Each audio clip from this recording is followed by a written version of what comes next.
welcome to Season of War. Tonight, Carl and I are here for a good smash-em-up battle of Age of Sigmar. This is going to be a heavy-hitting match. We've had a bunch of them on the channel recently between like Daughters of Cain, Stormcast, Seraphon. We've like done like the trifecta of matches there between all the armies, and every game has been close. And I expect nothing different here. Yep. Lumineth is strong, has strong shooting, has strong combat, different tricks and tools. Tech list is amazing. Against Stormcast. Yeah, it's very, very strong as well. Yeah. But just as we get into things, I want to say a big thank you to everyone. Everyone that watches our videos, thank you so much for all your support, whether it's like, share, subscribe, all that fun stuff. Don't forget to do it. As well, the biggest thank you to our premium members who make all this, everything on the channel possible.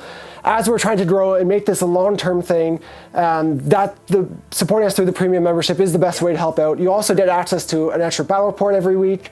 And the backlog. And the backlog of all the videos we've done in the past for premium members, as well as now we're trying to do other stuff, like we've launched our members-only Discord, and got some fun stuff going on in there. Yeah. And yeah, that's pretty much it. So jumping into this game, the mission we're playing today is the Vice. So there's 4 objectives. They start in the corner of the table. Round 2, they move to like the table center of the table quarters. And then round 4, they all get removed, and there's just one smack dab in the center. And a classic beat 'em up in the middle. Yes, yeah, we have to meet and take supremacy in the middle. Yep. We'll see if the game lasts till round 4. It could be like a really brutal one. Yep. But Carl, do you want to jump in and take us through your list first? Yeah, so I'm taking a very, very strong Stormcast list designed by Mr. Jordan Duncan. So I am the sub-faction Hammer Sigmar, so everybody has a 6-up save if they are wholly within 12 of an objective. For battle line, there's quite a bit in my army. There's 2 units of 5 Vindictors, 15 Judicators, and 4 Fulminators who are currently in the sky. For heroes, it's kind of low to the ground. We have the Lord Relictor, who is my general. He has the High Priest, so he's able to reroll his translocation. Yep. And the Arcane Tome on a Lord Castellan, and he has Celestial Blades for that sweet, sweet +1 to wound. Because 3s to wound doesn't really feel as nice as 2s to wound. Yes, yeah. Makes up, whether it's the Dragons or the Fulminators, making them more reliable is huge. And like you're going to see a lot in competitive games, whether in Stormcast or in other armies, I have 2 Storm Drake guard. Yeah. And they have swords because it's only a little bit of difference. In the trade-off, and these guys don't degrade if they're not on the charge as far. So. And I'm using them more as a defensive piece than anything in the Stormcast army. Especially, with the Lord Castellan.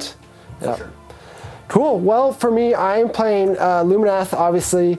The sub-faction I'm playing, I actually asked the Discord like 5 minutes before we got started, and they wanted me to play Zytrek, so I'm playing Zytrek tonight. Basically plug and play with the sub-factions with the kind of build that I have. Yep. I'm running 3 units of 10 Wardens, 1 unit of 30 Sentinels, and the Lord Regent, as well as Techless, obviously. The big thing here, you would typically, in this kind of list, see another unit in here, but because of the points changes, you either take the endless spells, which it was 1 before, but now you can fit 2, or the unit if you're dropping a unit. Yep. Here today, I am dropping a unit, though it's a tough decision. Because you really only need one of the life. Two great endless spells, between Life Swarm, Umbral Spell Portal. But sacrificing a unit is dicey, especially Lumineth is like, they have a lot of bodies, but it's like you just feel so light on units because they're not the most mobile. Exactly. And then the Lord Regent is my general. He has the artifact Gift of Selenar for the 4-up ward save, which is awesome, and the general trait from the sub-faction. Otherwise, Zytrek gives me +1 to cast across my army, in addition to Techless giving the +1 to cast as well, so it makes me super magic dominant.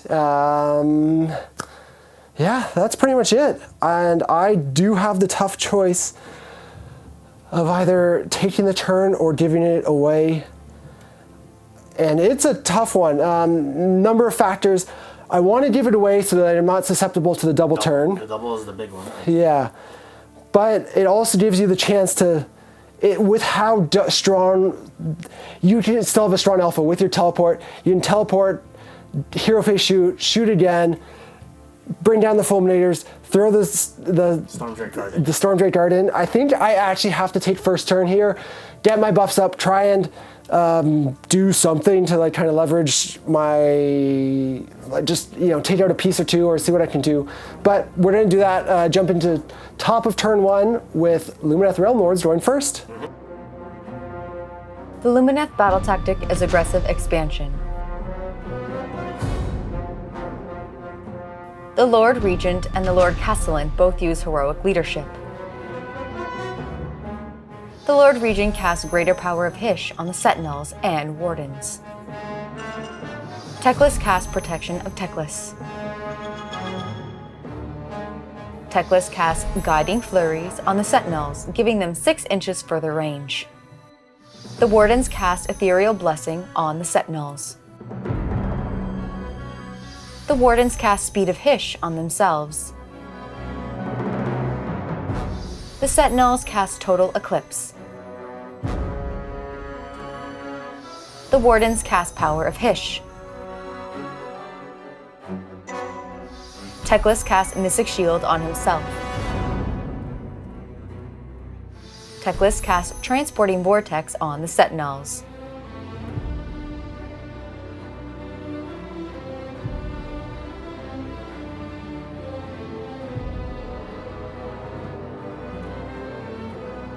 Teclis uses at the double.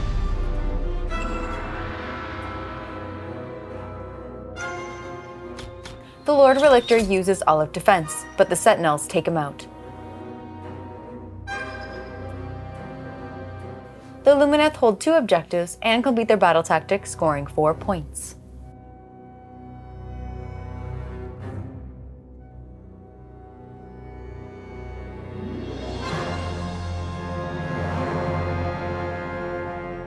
All right, so Lumineth turn 1.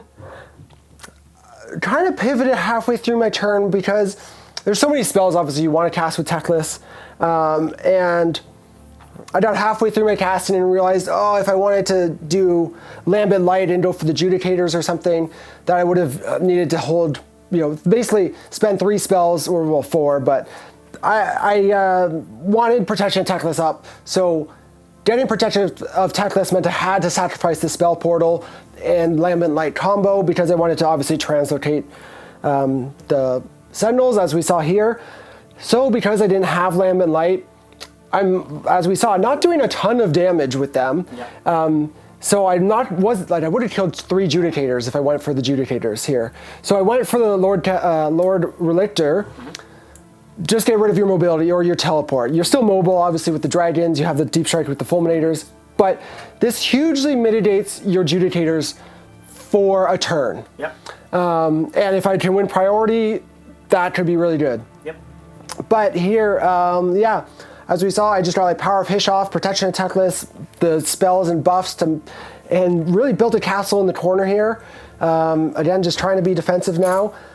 You have some hard-hitting hammers that play in different phases, so I just gotta bunker up and try and weather the storm. Yeah, and the threat of the double turn, obviously, is big. Yes, for sure. And that would open you up to, well, that turn 2 priority is gonna be so big when we get there. But first, it's Stormcast turn, so we'll jump right into Stormcast turn 1. We'll see what I can do.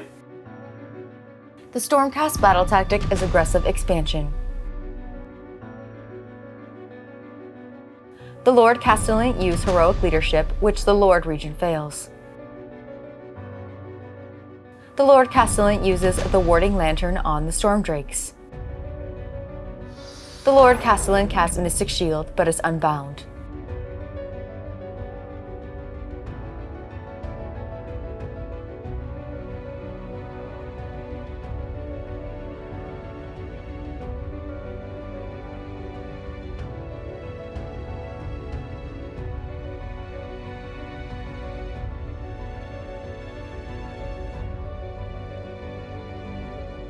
The Fulminators Deep Strike using Scions of the Storm.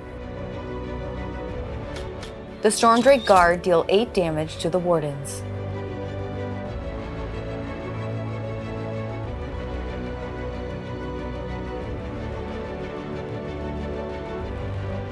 The Wardens use their Aether Quartz for heightened reflexes. The Judicators deal 5 damage to the Wardens. The Fulminators deal 1 damage to the Wardens.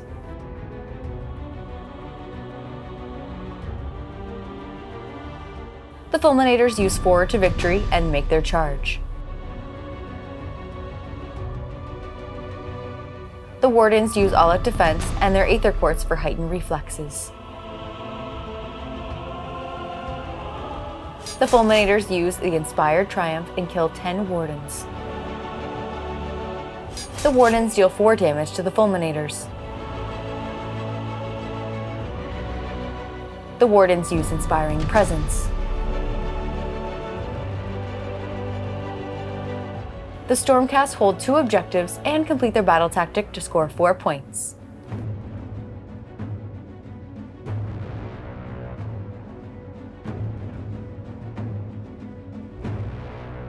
So Stormcast turn 1. So I had a few decisions. The biggest thing is whether or not I bring the Fulminators down. Yep. With their shooting, they still do a few mortal wounds, so I decided if they don't make the 9-inch charge, I still am able to chip. And then on the double turn is they get to move and charge, yep. Which, as we know, Fulminators do probably the most damage in the game for their points. Point. But I made the 9-inch charge, was able to delete 1 unit of Warden, so it opens me up to pile in next turn. Yep. And you're stuck in combat, which does reduce their damage. It does reduce their damage, but I was thinking about it. If I charge, I do a lot more damage, but it does mean that you can unleash hell, so you might take a Fulminator out. So it's, pros and cons. Yep. My Storm Drake Guard didn't get in, but they did quite a bit of mortal ruin damage. And 8 mortals on the shot, and then the last 2 guys just ran. That's what we were talking about. It's so swingy. 1 and 2 doesn't do anything, and then on a 5 and 6, I rolled the big 6 there. That's why I did so much damage. So I cleared this flank out. So again, with Lumineth being such a castle-like army, having a unit be on the edge and clear the 1 unit you throw on the outskirts is so good. The other decision I had was whether or not to run the Judicators. My thought process was that if I ran the Judicators, won the double turn, then I can hero phase shooting all of them, and then obviously shoot in my normal shooting phase. But that's banking on the double. I already brought in the Fulminators, so I'm double banking on the double. If I don't hit the double, then my game is pretty much rough. So I went with a half measure, bringing in the Fulminators for that double turn, but I just regularly shot my Judicators. And with the Fulminators in my face, I can't I can't kill the Judicators, so you still will have that advantage. And you'll have the potential double shoot later in the game. Yep. Because I can't afford to ignore the Fulminators right now. The other thing that we were thinking of and talking about as well is because Stormcast armies only have very few heroes, if you were to somehow be able to kill the Castellan, then the double shoot is just gone from my which is possible. It's something I could do, but again, it means I'm not touching the Fulminators, and then they're gonna do some work. So I think this priority, because a lot of possibilities are open with the double turn for me. So we'll see where we get to. That's a 6. Okay, Lumineth, we're feeling it today. So I will take the turn here and just, jump into Lumineth, turn 2.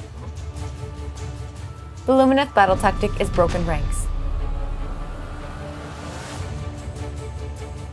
Teclis and the Lord Castellan both use Heroic Leadership. The Lord Regent casts Greater Power of Hysh on the Sentinels and the Wardens. The Sentinels cast Total Eclipse. Teclis casts Laminate Light on the Fulminators. Teclis casts Emerald Life Swarm, returning 1 Warden. Teclis casts Protection of Teclis. Teclis casts Transporting Vortex on the Sentinels. The Wardens cast Ethereal Blessing on Teclis. The Emerald Life Swarm returns 2 Wardens.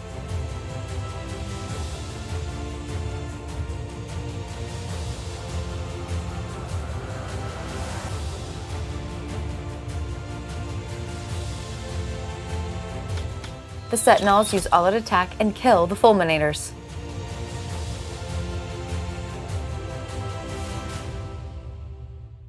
The Lumineth hold one objective and complete their battle tactic, scoring 3 points.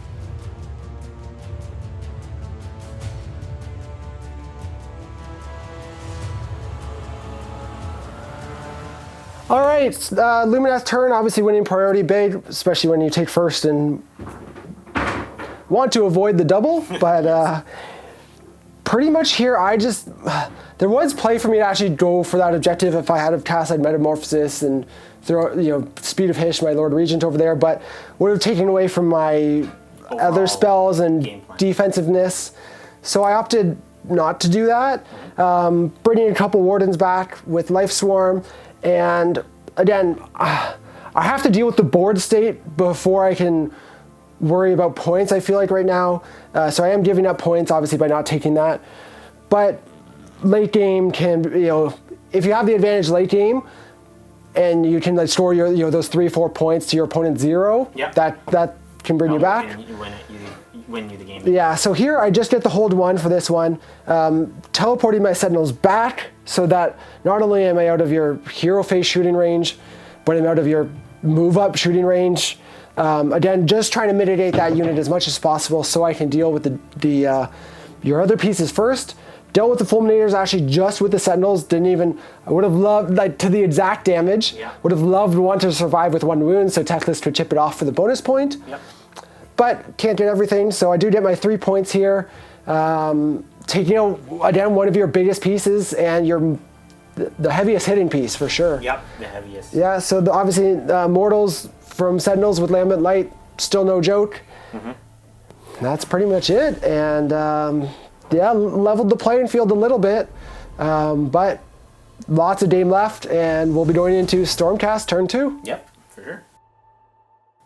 The Stormcast battle tactic is Ferocious Advance. The Lord Castellan fails Heroic Leadership, and the Lord Regent uses their Finest Hour. The Lord Castellan fails to dispel the Emerald Life Swarm. The Lord Castellan uses the Warding Lantern on the Judicators.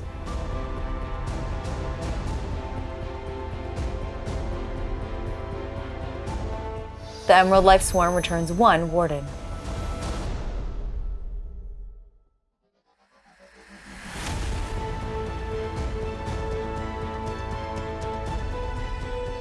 The Wardens use all-out defense. The Judicators use all-out attack and kill 3 Wardens. The Stormdrake Guard deal 3 damage to the Lord Regent.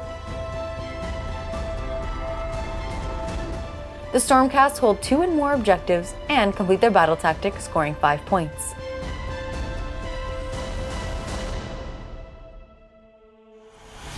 So Stormcast turn 2. Yeah, you mitigated my output from my Judicators quite.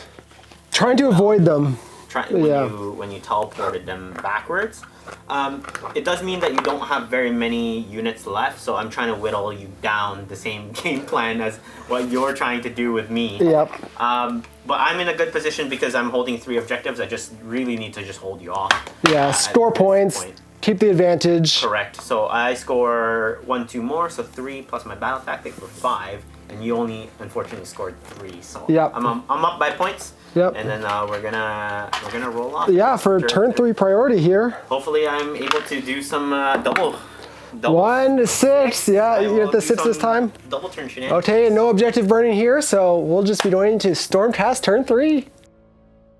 The Stormcast battle tactic is Slay the Warlord. The Lord Castellan and Teclis both use Heroic Leadership. The Lord Castellan uses the Warding Lantern on the Judicators. The Lord Castellan miscasts Mystic Shield, taking 1 mortal wound. He's having a rough day. The Emerald Life Swarm returns 2 Wardens.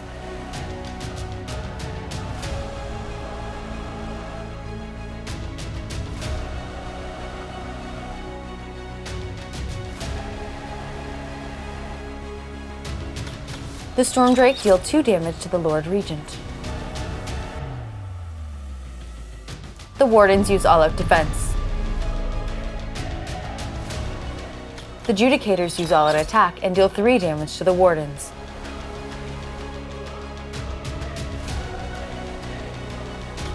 Teclis uses Unleash Hell and deals 6 damage to the Stormdrake Guard. The Stormdrake Guard roar at and kill the Lord Regent.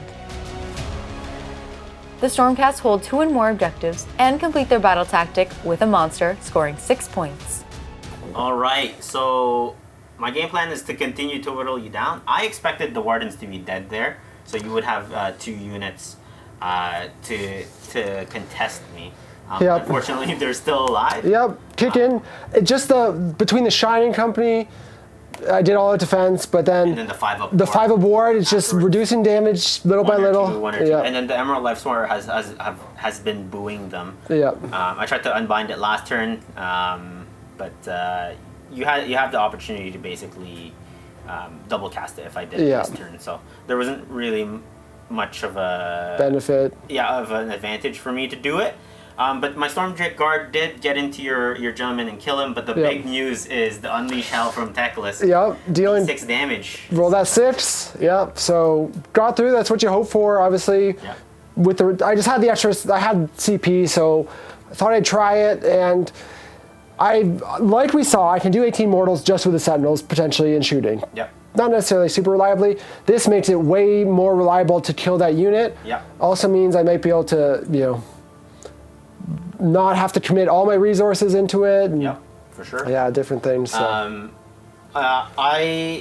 For those of you who were kind of paying attention, Yeah. I didn't really pile in my Stormdrake Guard all the way through, just because if you teleport, I'm within 3 of the center, so you're unable to get the point. You would have to charge in order to get it. Yep. And so I just kept him there because they are worth 5 each. So it's difficult for you to take it. Without for sure. committing significant resources.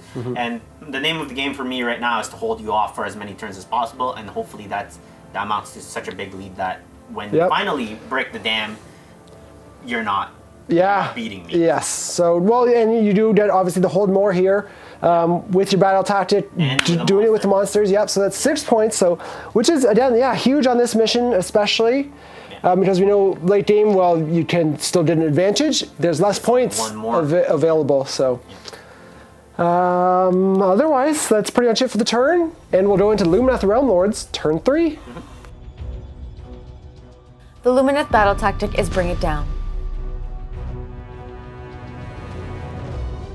Teclis uses their finest hour, and the Lord Castellan uses heroic recovery, healing 3 wounds. The Wardens rally, returning 2 models. The Sentinels cast Power of Hysh on themselves.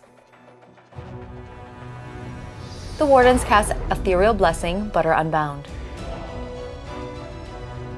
Teclis casts Protection of Teclis. Teclis casts Laminate Light, which is ignored by the Stormgrace's arcane heritage. Teclis casts Speed of Hysh on himself. Teclis casts Transporting Vortex on the Sentinels.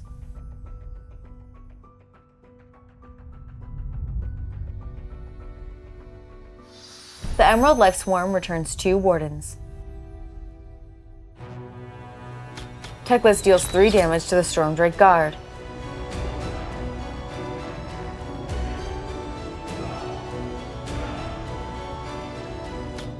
The Sentinels deal 7 damage to the Stormdrake Guard.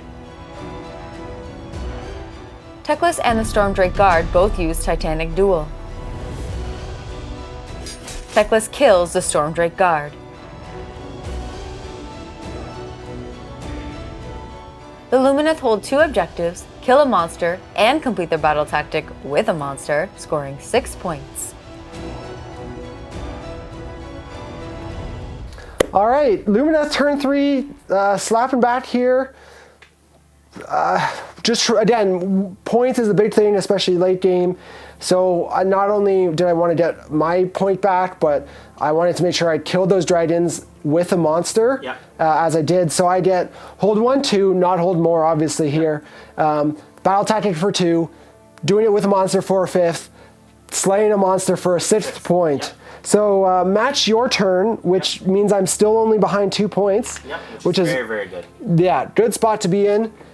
Translocated the Sentinels again, just doing that dance of trying to avoid your Judicators getting into them. And I want, again, especially with the hero shot, you might be able to leverage it here against the Wardens if you win Prio. But it doesn't matter too much, I think. Yeah. I think you want them there as a sacrificial piece. Yeah. And something that I actually have to deal with because the point's going into the center now. Yes, exactly. And that's pretty much where things are at. So it's just into a big priority roll. Yep. I need this. 1. 6. It switches. Yep. Yeah. We'll obviously gonna take it with Lumineth, go into Lumineth Realmlords, turn 4. Mm-hmm. The Lumineth battle tactic is Monstrous Takeover. Teclis fails Heroic Leadership, which the Lord Castellan succeeds at. The Sentinels cast Power of Hysh using an Aether Quartz for magical boost. Teclis casts Umbral Spell Portal. Teclis casts Laminate Light on the Judicators. Teclis casts Protection of Teclis. Teclis casts Speed of Hysh on himself. The Wardens cast Mystic Shield but are unbound. The Emerald Liceworm returns 2 Wardens.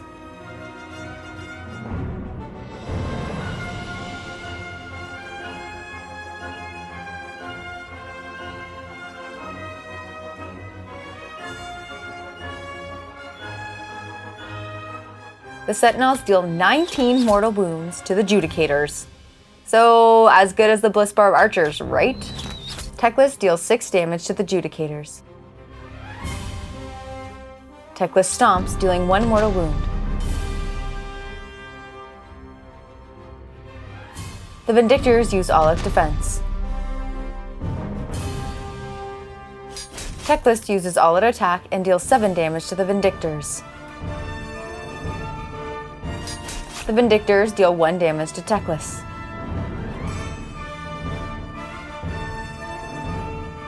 The Lumineth hold 1 and more objectives and complete their battle tactic, scoring 4 points.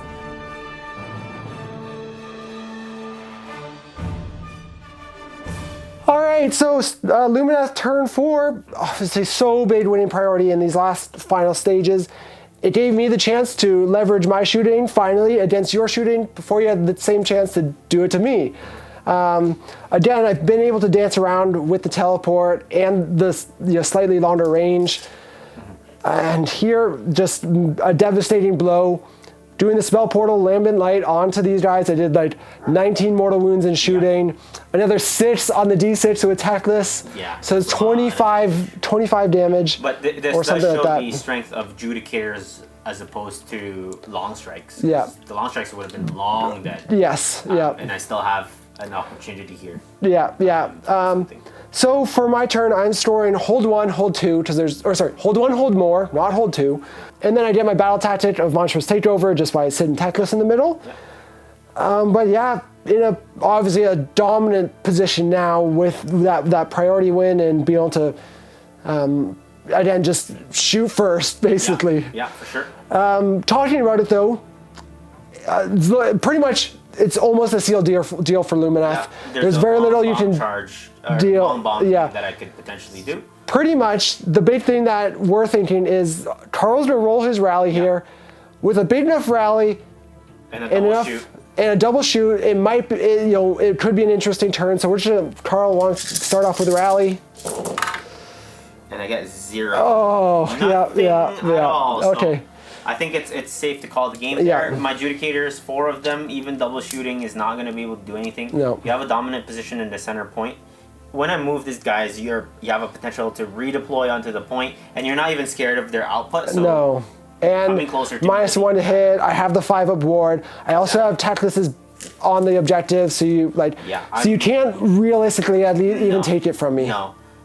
So I think that's game. Yeah. So it was my turn was 4 points. Yeah. And then here on yours, would there be a battle tactic you could complete at this point? I would try Broken Ranks. Now, now that I know that there's no possibility of me winning, I will attempt to double shoot your wardens. Yep. So with the 4 Judy. So we'll just for the sake of working it out, we'll say that you get broken ranks. Yeah. 2 points this turn. Yeah. So, and then we'll just roll priority to see, I guess, the order of things. I don't think it really. 5.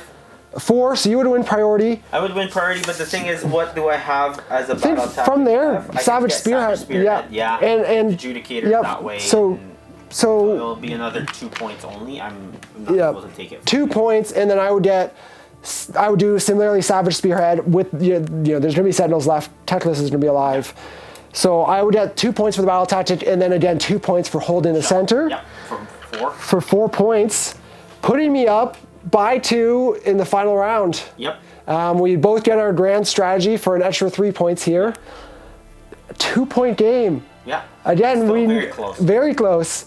We knew, again, like talking about the beginning, we knew this had the potential. The 2 strong armies, very similar tool sets. Yeah. With different strengths and weaknesses, but very interesting match. It really is just the toolbox of Lumineth. You're able to, I have a very similar toolbox actually, but it's on a smaller hero and one that's easier to kill. And slow compared to Teclis, right? Compared to Teclis. Yeah. But the exchange is he's not worth nearly 700 points. Yeah. So it allows you to have a hammer like the Fulminators and a anvil like the Dragons. The Storm Drake Guard. Yeah. We were discussing it. It's there was a way in the list building phase for me to potentially protect my Lord Relictor. Now it's only really relevant in this specific mission because of how long. Extra relevant here in this game and matchup. Yeah. Which is the artifact you're talking about, Mirror Shield. So you wouldn't have been able to shoot. You would have been forced to shoot the Adjudicators. Or something else. Yeah. Which 6 mortal wounds, 12 guys still is without enough. them. Yep. And being able to teleport them and then potentially double shoot them 12 guys is that was literally the game. Yeah. Was killing that guy. Because round 4 exactly. It was because of killing the Lord Relictor, you never got to leverage it. Now, as you said, in a lot of other missions that are closer, diagonal or it's 3 in the middle, you're so much closer that you can leverage them even without the teleport. You often aren't teleporting, but for a mission like this, the one mission that you really needed, that was such a big tool to lose. And it's only in very specific matchups and very specific missions. But the thing that I find is kind of locally experienced and internationally, when we've traveled to some of the US tournaments, is the Vice is played a lot. Yes. It's like almost every tournament, every GT has the Vice as one of its keys, and because it presents a unique problem. And that's what you want. You want the missions to be varied and challenge different armies in different ways. So this is one that really stretches armies, which is a good thing. Yeah. We don't always want Guardians, just 3 of them standing in the middle. Unfortunately, that's what we'll be seeing at LVO, but... a lot of the missions are in the center for LVO. It's a really Guardian favorable mission pack. Well, there's going to be Guardian killers, though. Yep. Some Stormcast, I'm sure. Lots of Fulminators we'll see in Stormcast and Living City. Yep. Worth noting, too, I think one of the things, talking about Mirror Shield, just going back to that point, there's trade-offs, obviously, but you made a good point when we were talking about it, is Arcane Tome is good and it's neat, but it's also not super reliable. It's one spell cast on a wizard with no modifiers. So many very easy for that to be unbound and you not get that off. So is it worth a potential buff or a game-saving artifact if you're in the wrong mission and matchup combo? And I think that really put it into context of like, this Arcane Tome, I think your words were, isn't going to win you games. No. Yeah. Like, for example, Arcane Tome, boosts your power for a game and, it's an easier game for you. And then you handily win 4 games in a tournament, and then game 5, you're hoping, in all odds that you don't play Lumineth or something that has long-range shooting, like Daughters of Cain, who has 24 inches with a double shoot. You don't play something like that, and then your luck runs out at that point, and you meet that army in this specific matchup, or another another thing, and Mirror Shield could have saved you. But a lot of those top armies have pluses to unbind too. Yep. Marathi has pluses to unbind, Teclis obviously, even cities with their Rune Lord +2 to unbind. There's a lot of tools now to unbind magic. For sure. So Arcane Tome, while it's nice, and you always, when you're building the list, you see the possibilities of, if I get that spell off, then this happens. But it does require a roll. And it's a bit of a overkill, because that's really, again, against combat armies that don't have magic, that's fine. And for things like the Fulminators, against Guardians, it does buff them, but Fulminators deal so much damage already. It's not necessary. In the list where the Arcane or the Mirror Shield could be. I would say if you had a Stormcast list that didn't have the Castellan, Mystic Shield is a key component of non-Castellan lists, and Arcane Tome might serve you quite a bit of purpose there. But because you already have the Castellan and it's automatic, adding another +1 is nice, but again, it's not defining your playstyle or defining what you're going to do during turns. So Mirror Shield might be a very good thing. I think that's smart. And you can play a lot more aggressively with the Lord Relictor, because somebody like, Seraphon teleports in Salamanders, they're unable to just blow it up. That 9-inch, Correct. Cool. Well, a good close game here again, which is awesome. Again, we just talked at the last round, but 2 points at the end of the game is the only difference. It's still very close. Even removing double shoot from Stormcast, which basically effectively is what happened during this game, it was still a close game, which is crazy. And we saw just power of the Fulminators, power of and again, we can't say enough how the priorities favored Lumineth in this game. Turn 2, those Fulminators could have, ended the game. Thankfully, those Wardens survived, so it would have been mitigated. You wouldn't be on the charge. But you didn't fully get to leverage any of your tools as much as they could have been. Wanted to, and thankfully to the tech and tricks of Lumineth. And obviously, the priority sequence being in the Elves' favor today. But I think that pretty much wraps everything up today, Carl. Great game. Hope you guys enjoyed watching that one. Don't forget to hit like, share, subscribe, all that fun stuff. And if you want to take things a step further and help support the channel, which is the only reason we're able to do this, you can join our premium membership.